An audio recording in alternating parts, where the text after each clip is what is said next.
fifth place at 10:17 from San Anselmo, California, 41-year-old Thaddeus Richley.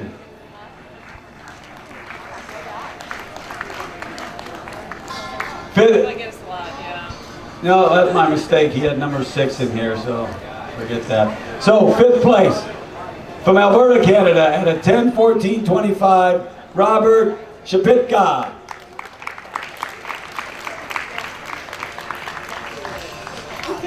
Fourth place from Somerstown in Ontario, he went 10:08 even, 40-year-old Christian Bellet.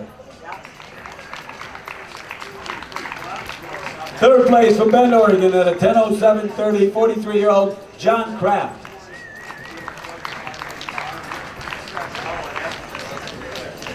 Second place, Springfield, Virginia, at a 10:07.19, 42-year-old Jason Davidson. And a winner from Spokane, he went 10:05.19, 44-year-old Roger Thompson.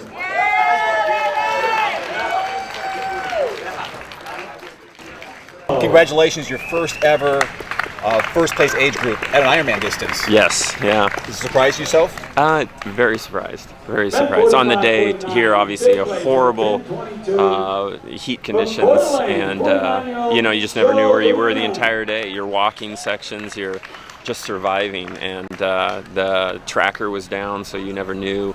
No one could tell you where you were, so I figured a majority of the race, since I didn't know, no one was giving me any placings, I figured that I was doing so poorly they didn't want to insult me, so you just keep pressing on. Tell me about the support on the course, specifically from your family. Family was out there in force, along, just cheering, being there, and you know, I think I have a huge unfair advantage. You know, when you see your kids out there and your wife out there and your sister-in-law and family out there cheering all over the course, all over the run, all over the bike. Every time you see them, you gain a little bit of, I guess, a little bit of energy to just take 20 more steps, and it's pretty special because they've been there for the years, just in the training and making the same sacrifices I have. I'm just the body out there doing it. What's your motivation on a day like yesterday when the heat was so oppressive and people, we had a 1 in 5 dropout rate? What was your motivation to keep you going?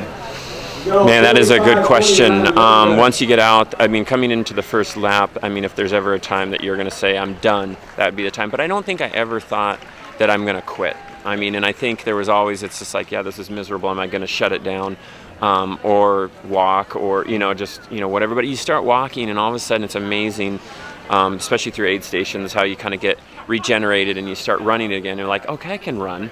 And running even really slowly, you're still making significant grounds, you know, versus just stopping and sitting down or walking really slowly.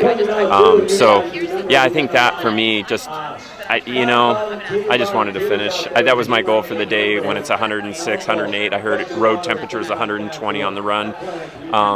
That's what I wanted to.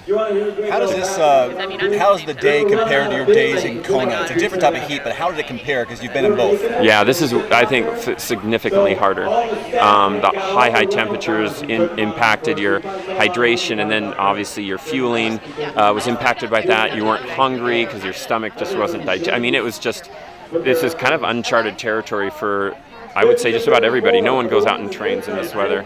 Well, where does this rank in your triathlon Ironman career? Well, it's in terms of persevering, probably number one. In terms of placement, number one. In terms of feeling like you had a successful race, quite a ways down there.